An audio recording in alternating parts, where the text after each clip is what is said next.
and it's crazy to see how things have been shaping up, but even better to see how many teams right now have been soaking up that KP, because the competition is tight if you want to feel comfortable in the top 7 to sit in the finals lobby.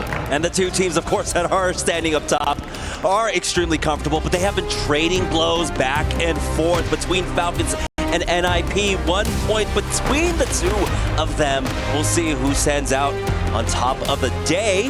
But for now, as we continue on in Storm Point, we got to see Fnatic with their history here on this map, being able to secure themselves that north side of the map, getting trident even though it was a 3rd pick, and this is one of the 3 map sets. So just the simple fact that they come in with that kind of history, teams give them that freedom, or could end up 4th picking that, gives Fnatic a lot more freedom in how they want to move down to the south here.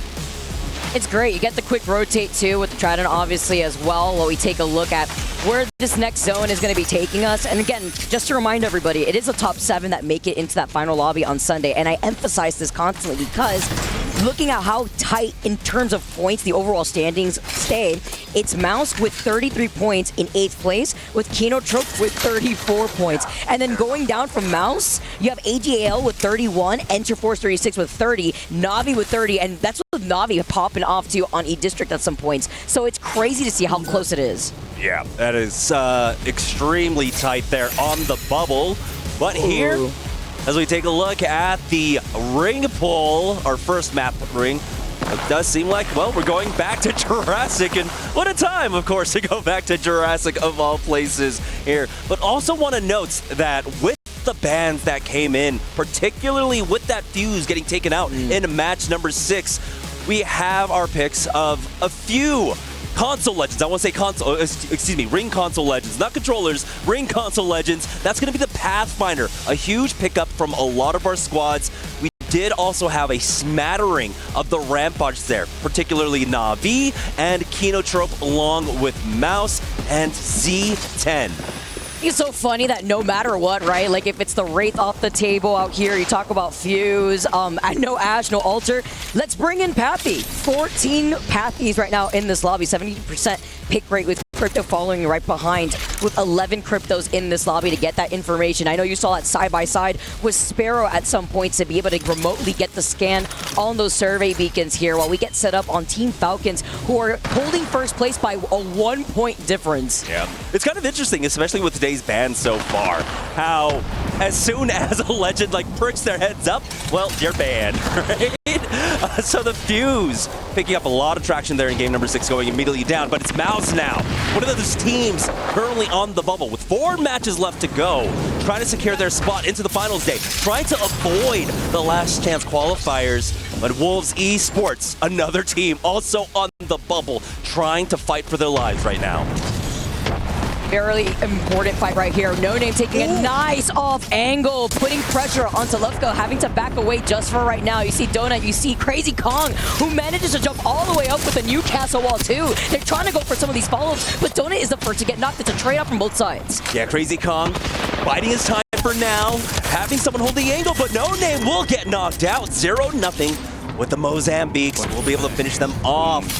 A great time for them, but they've got to be careful. Possible third party. You can see the crypto drone coming out. It's Gen G showing up here, so that's not going to allow Mouse to go for a full reset. Dude, Gen G wanted in on that fight. I mean, I don't blame them, right? Look at them. They're in 18th. They're at risk of getting eliminated. We are already on Game 7. Only 3 more games to go to really turn things around for them, so they need this KP, preventing the reset onto Mouse. Oh, 0-0. Trying his best to get away here, but Gen G, like you had mentioned, are on the hunt. Mouse will go down. 2 big competitors for Gen G out of the way. This is a huge opportunity now for Gen G to try and just barrel their way up the leaderboards. Needed it. Needed it here. Again, we're already at match 7. You got to start boosting up those points. It was a big fight for Mouse, even bigger fight right there for Gen G. As we take a look at Sentinels, honestly, just bottom of the barrel teams thus far in their performance and what they need to work out as we go through these different maps here. Fnatic inside of the tunnel, looking to try to take this fight against Movie Star Boy, who are currently sitting in 19th, also at risk of elimination. Yeah, they're trying to hold that north side of Jurassic currently. Liable Ace still bleeding backing out. But you can see Yuka is giving them that information with the drone. TSM haven't been able to push up quite yet. They're still looking for their angle.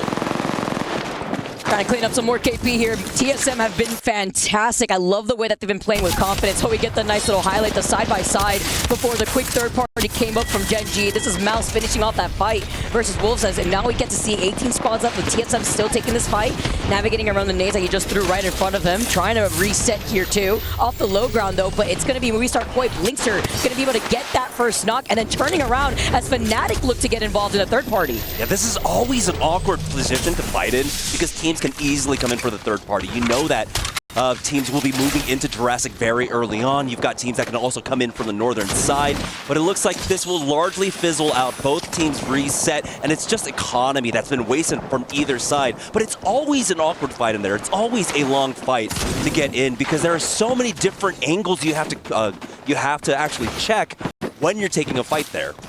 And this early too, right? Like a lot of teams have already been able to get their scan, see how they want to rotate. We know it's probably going to be pulling over to that south side by Jurassic like we already saw before. So you can expect more of these chokes exiting out of Jurassic, specifically south side by Barometer, by Cedo Station, to get congested very fast. A lot of teams like to hold those bunker doors by the fence line.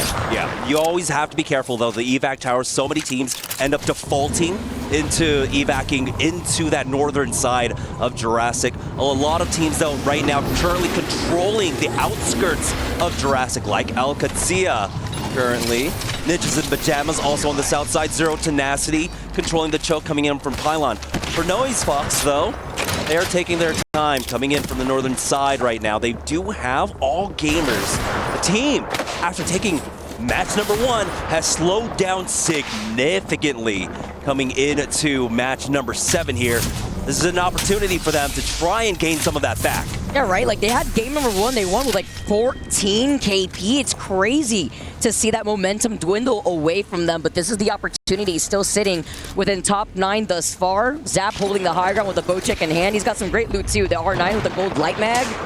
Is looking to try to gatekeep this team for right now because they know that Noah's Fox either has to wrap around that beam wall here or actually try to commit to coming out from that hillside, while Edward Gaming are able to get the reset and Sentinels popping off in the feed on E36. Throughout all of this, Fnatic were able to get res onto their 2 members. Ninjas in Pajamas, we were talking about them controlling the south side here. It's the southwest side, so that does actually make a pretty big difference. Not too many teams coming out from that Barometer side. We might have a crash there, but currently it's a lot of teams focusing on the Pylon rotate, but it's still early on. Teams are still kind of rotating through that south side, and we have plenty of opportunities for them to show up and challenge Ninjas in Pajamas for that position. For Falcons though, this is one of the teams moving in from the Pylon area. We've got Zero Tenacity and Furia holding this down though.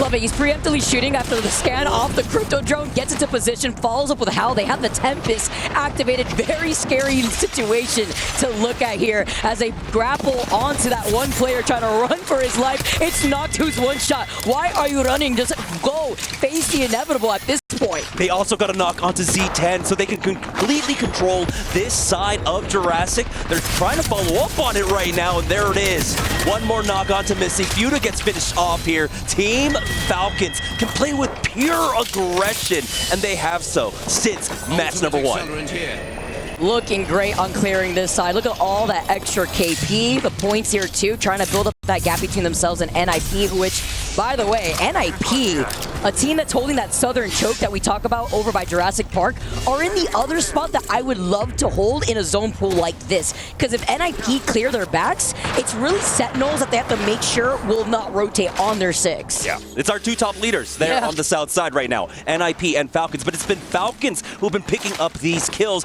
and maybe get more Nemesis coming in from there. But it's Orchid right now that we're on board with, coming through from Cascade Falls. And again, not much in the way of friction because a lot of teams have moved to the western side of the map. We do see ahead of them Movie Star Koi still inside that tunnel. But Orchid, all purpled up, will have a better fighting chance at this one than Movie Star Koi. Trying to get some poke pressure down while they are trying to shoot at them from afar. It's Fnatic that have now wrapped up behind Falcons. So it wasn't just Team Nemesis. It's the fact that Fnatic are now here still in between Falcons and Nemesis this time around. So you talk about some cleaning up some KP when they're trying to gatekeep these teams. Falcons now looking at these two teams with hungry eyes, hearing them down below. Yeah, Fnatic were forced to go for that reset, right? And behind them all, that entire time, Nemesis were coming up behind. So now, this is Falcons with another possible 6 KP right in front of them. So both of these squads, Nemesis and Fnatic, have to be careful about how they approach this. They still have, of course, plenty of time to maybe revert and go around the mountain and challenge Ninjas in Pajamas, but really it comes down to what Team Nemesis do here, right? They're going to be the ones that could force that sandwich onto Fnatic, but they will also have that priority to try and rotate around from the south side. Akatsuya were able to get that Mythic bin too. Better position here, considering where they're going to be approaching by that fence line that leads into Jurassic once you're forced outside the choke of Cedo Station, where we know there's going to be a 3-team pileup eventually, as we get to see the map view here too. Team Nemesis, Fnatic, not moving an inch from the edge of the zone, while Falcons are just hailing down more pressure onto them. And it's that inevitable fight between NIP and Sentinels too that will be having to collapse on each other over on that southern side. It's the EMP, it looks like, to start things up as Fnatic set up the Pathfinder zipline. Oh, they're going to try and get past Falcons, and Falcons have to divert their attention, right? They've got Team Nemesis on the move. That actually clears things up for Fnatic, and now Team Falcons are actually left inside of this sandwich. They're going to try and get aggressive here with the Tempest popped. Oh, they're looking to get it here with the Devo ready to go. Hal just holding it down over to the other side of the Newcastle wall, but you have to be careful because Fnatic could just wrap around and take Falcons' position after what we saw with that zipline originally too. Quick response coming out from Team Falcons. Even with so much time left on that Tempest, they knew, hey, we are now in this sandwich. We have to turtle up. We cannot go and just completely throw this game. Team Nemesis throughout all of this with the intention that Fnatic drew back from Falcons, found a moment to push forward onto that fence line. Now it's Team Falcons stuck here. Again, they have a Pathfinder themselves. They can try and zipline, make a similar play, but it's two teams now that can try and focus you down. They were playing ring around the rosy on who was going to get into zone at this point, and then E36 had reset to then coming from the zone to collapse on the Falcons, Fnatic, and Team Nemesis fight that Nemesis are holding by that tree trunk. NIP, though, trying to hold things down up against Sentinels. You had called it, but we're back over here at Pylon right now. Falcons turtled up. Fnatic coming in for the third party as well. Enter Force 36, get into a pyramid, and they're able to stabilize. Sentinels ultimately get taken out. They're on the other side of this mountain, but it's not over for NIP. It looks like Falcons will be able to get Zero back in. There's just so much pressure here that no team can really make a move. When we see the side-by-side of the action happening on the other side of this choke, NIP now forced to play that out as a duo. We hear the res out in the distance. Listen up, is trying to contest, but he has to reload at the same time. Fnatic get the first initial knock, and now Team Falcons come up and it's cleanup on aisle 3. This is why you turtle. This is why you turtle. Fnatic were consistently posturing for a third party after third party, but it felt like, I guess, to Ender Force 36 that we have to try and take this fight right now, even though they didn't have the utilities behind it. Now, with that pressure alleviated, Falcons are back to that, well, not even square one. We're at like square 3 at this point with all the little chess moves that we have between Fnatic and Team Nemesis. They are still now getting gate kept by two separate squads, Fnatic and Nemesis. Here, though, Orchid ultimately getting taken out. Ninjas in Pajamas in their move, getting chased down by Noah's Fox. Oh man, Sparrow ultimate up on the roof side. Griv unable to pop the shield back here in this moment. Sasuke, though, tries to get the finishing blow on the hit fire shots of the 30-30. Cannot clutch it out as AG slide in. We're talking about being a little quiet. Well, now this is the opportunity to go in for a 3P. NIP get eliminated. Fnatic over that entire rotate have moved from the north side of Falcons. Now third party this fight, and they're about to get third party by AG. Yeah, AG, but this is a much closer fight between the two squads. Neither of them taking too much damage on the way in. As I say that, though, some big damage. Fnatic resetting on the inside of the building. You can see Colonel Garcia trying to chase after these shots, but he gets taken out. It's a 1-for-1 exchange as they go down, and Fnatic will get eliminated. All gamers will survive. EDG with a helping hand in that fight throughout all of this. Fnatic, again, move out of their spot, Falcons come in and take it over. They're on the other side, opposite end of that fence line from Team Nemesis. I always love seeing juiced up Rampages go crazy. Zappas have been having a fantastic day thus far. And now you get to see AG not only take over that building, you saw the double Pathfinder zipline on the roof side of that building before Fnatic had gone down, showcasing how many teams were trying to time these 3Ps, these 4Ps that we keep seeing on both the southern side of this choke as well as the eastern side of this choke. But this zone will be pulling over to the north side, closer to where Gen G is. Evac tower play coming out from Falcons. We'll see if any team can clear this one out. And it doesn't seem like no one's really focusing in this balloon, so Falcons will be able to actually get that one off for 3, but do they find a spot inside of the ring? They're going to drop down onto EDG's building, but they are safe for now. So Team Falcons surviving. As I say that, the Walty and Imperial Hal taking a lot of damage. Over here for Kinotrope, they're getting pushed by AG. It's a concerted effort from 2 players. They've lost out on 1, but they're charging forward now. Harrow extremely loose, and he goes down. Kinotrope are knocked out as we've got AG trying to continue forward here up against Falcons, and they will fall. Falcons continuing to farm this lobby, but can they reset? Even more important for Edward Gaming to stay alive, Peta's going to be able to pop this shield bat, a team sitting in 20th place. Because as it stands right now, both Edward Gaming, Movie Star Koi, a team that's in 18th place, Edward Gaming that's in 20th place. This is how important it is. We just saw Sentinels go down a little bit earlier before 2, but look how tight the bottom end of this leaderboard is. 22 for Gen G, 21 3-way tie between Movie Stars, Zero Tenacity, and Sentinels. Luckily, there's still 3 games after this, but you need a great game. Team Falcons ultimately will go down, so our 2 lobby leaders fall, but it's Falcons who are able to make it so much further, securing themselves 93 points before going down. Jaco finds a nice knock onto EDG, but they can't really chase after this one. Na'Vi, again, in that predicament where they have really strong control over the late game, but they can't punish any knocks here.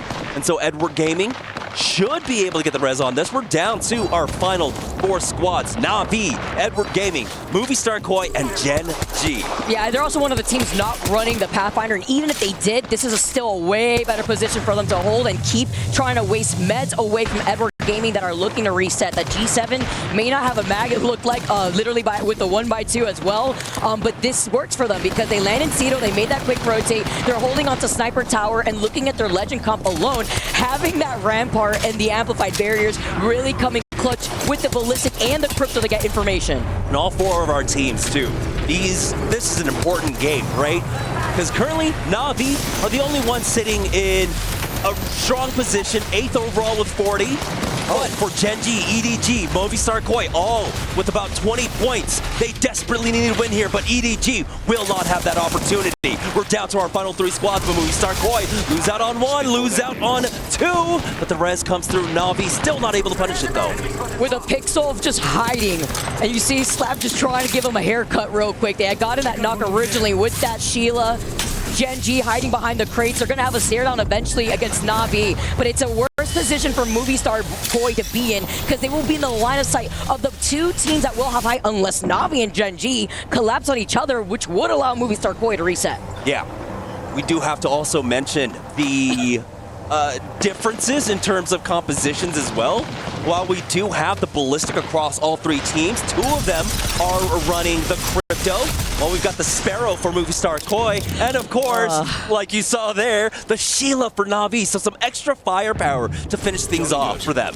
Dude, I swear, Rampart is my sleep paralysis demon. That Sheila, man, it's crazy. It feels like it's so extra personal, too. You're so close to getting into cover, you only have a blue knockdown, and the Sheila's just enough to be a nail in the coffin. But very smart move, too, because Na'Vi understand there could be a chance that Gen G try to take advantage and push before Movie Star Koi could even reset. As you can see right here, they try to move in, try to close on the distance, but Slab with this Devo, who has activated the Tempest originally here, too, is going to be able to actually try to control this fight. Huge timing push coming out from them. They utilize that EMP extremely well. Slab is in position at the right time for Na'Vi to clear out Gen G. Now it's just Movie Star Koi on the other side of this one, and Slab will slide down, take out one. It's a 1-for-1 exchange, but it's easy going for Na'Vi. securing a much-needed victory that propelled them from 8th place to 3rd now, and they will sit pretty for the next 3 games. Comfy, pretty, say hello to my little friend. You saw the pop-off right there too? Navi feeling themselves. We love